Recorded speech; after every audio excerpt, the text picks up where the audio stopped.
Good morning everyone. Welcome to study with Aastha YouTube channel. यदि आप channel पर पहली बार विजिट किए हों तो चैनल को सब्सक्राइब ज़रूर कर लीजिए, साथ में बेल आइकन को प्रेस कर लीजिए ताकि हमारी वीडियो के रेगुलर नोटिफिकेशन आपको मिलते रहें।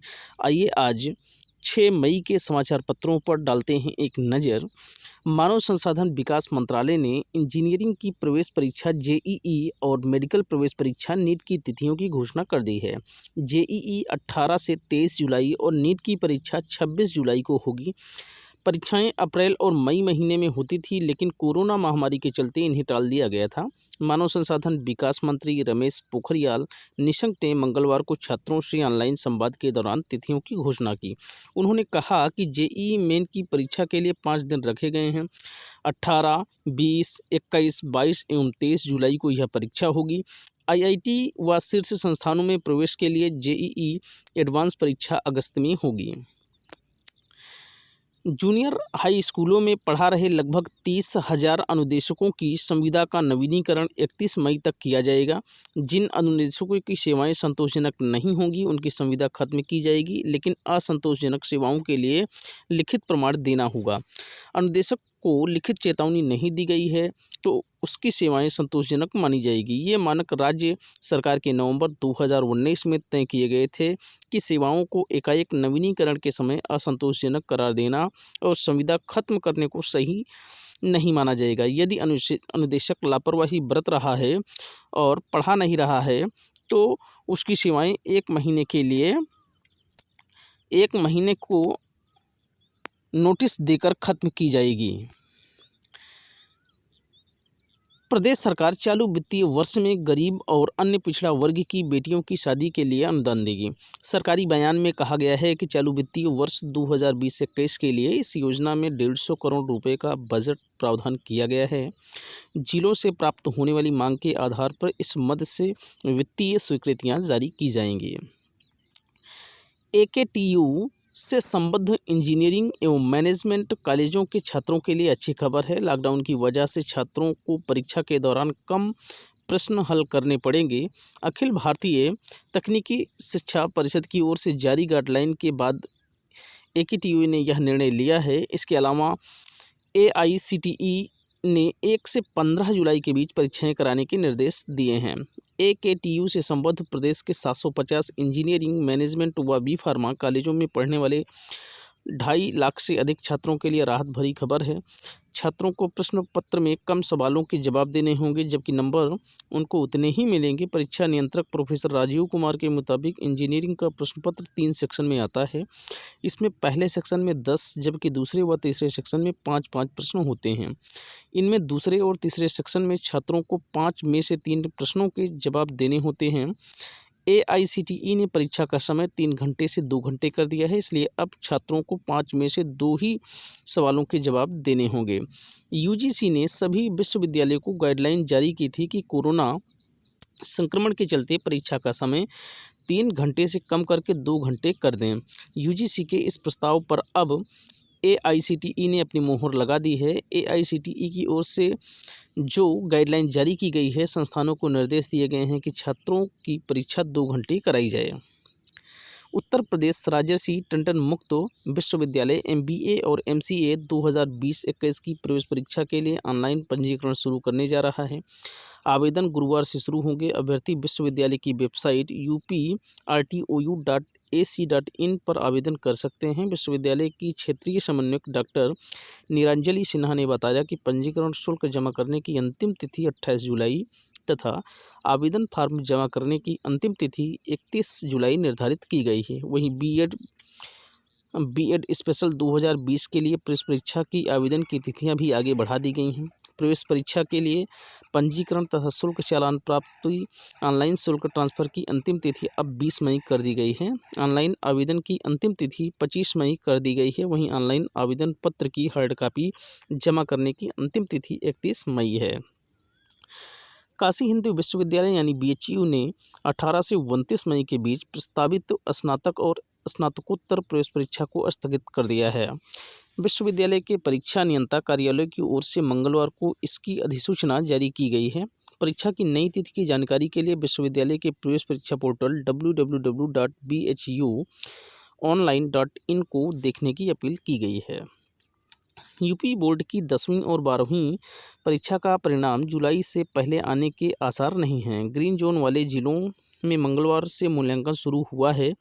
वहाँ भी कॉपी जांचने वाले शिक्षकों की संख्या बहुत कम है। 17 मई तक लॉकडाउन के तृतीय चरण के बाद सभी 75 जिलों में हालात सामान्य हो जाएं, यह भी संभव नहीं दिखा। इससे साफ है कि 17 मई के बाद भी सभी जिलों में पूरी तरह से मूल्यांकन शुरू नहीं होगा। सरकार ने सोशल डिस्टेंसिंग बनाए रखने की जो गाइडलाइन जारी की है, उसमें सभी 1.46 लाख शिक्षकों के एक साथ कॉपी जांचने की गुंजाइश नहीं है। हाई स्कूल और इंटर की 3.10 करोड़ कापियाँ जांचने में कम से कम 15 से 20 दिन लगना तय हैं। ऐसे में जून के पहले सप्ताह तक मूल्यांकन चला तो उसके 1 महीने बाद यानी जुलाई के पहले या दूसरे सप्ताह में ही परिणाम आ सकता है। वैसे भी परिणाम बनाने का सारा काम दिल्ली में होता है, वहाँ के हालात नियंत्रण में नहीं हैं। इस सब का असर परिणाम पर पड़ेगा। शिक्षक विधायक सुरेश त्रिपाठी के अनुसार मौजूदा हालत देखते हुए लगता है कि बोर्ड परीक्षा का रिजल्ट जुलाई से पहले नहीं आएगा।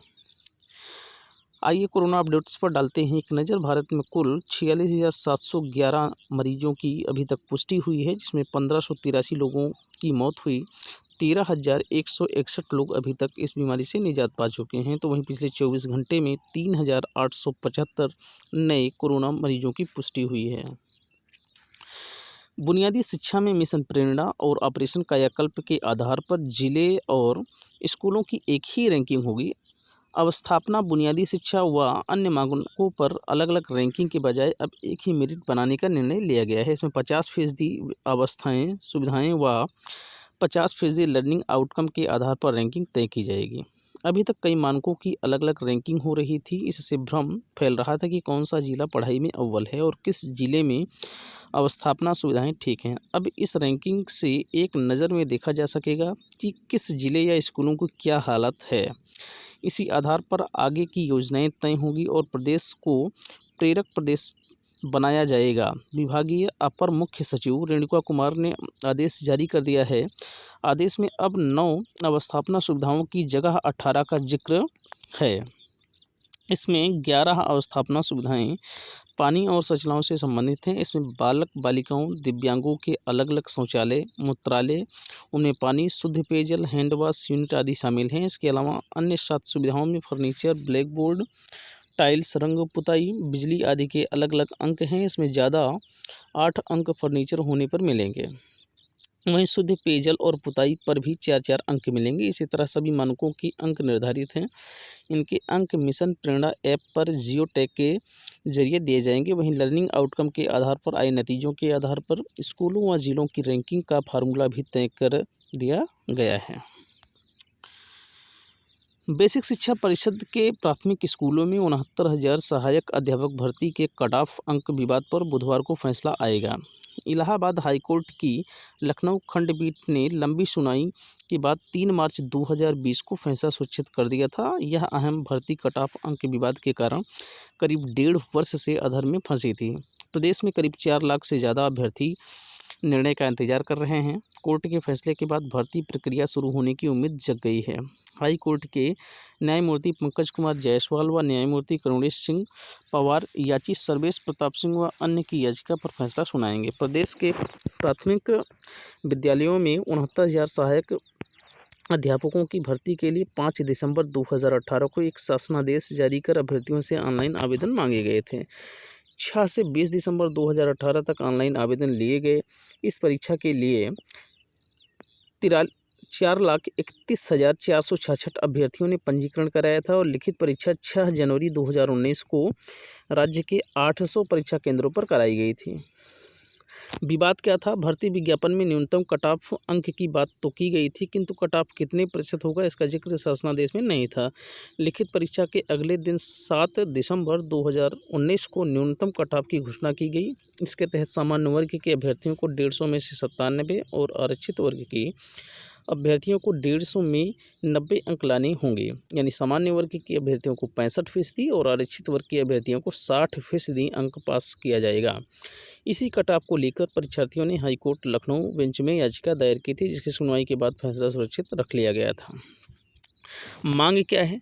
सरकार ने सितंबर 2018 में 68,500 शिक्षक भर्ती की लिखित परीक्षा में सामान्य व ओबीसी वर्ग के लिए 45 व आरक्षित वर्ग के लिए 40% अंक कट ऑफ अंक तय किया गया था। अभ्यर्थियों का एक वर्ग पुराना कट ऑफ अंक लागू करने की मांग कर रहा है। केंद्रीय मानव संसाधन विकास मंत्री रमेश पोखरियाल निशंक ने ट्वीट किया कि सीबीएसई ने पूरे देश में अब 10वीं की परीक्षाएं न कराने का फैसला किया है। हालांकि उत्तर पूर्वी दिल्ली में परीक्षाएं होंगी, 10 दिन पहले इसकी सूचना दे दी जाएगी। इससे पहले उन्होंने बताया कि शैक्षणिक संस्थान बंद होने के चलते ऑनलाइन कक्षाएं शुरू की गई हैं।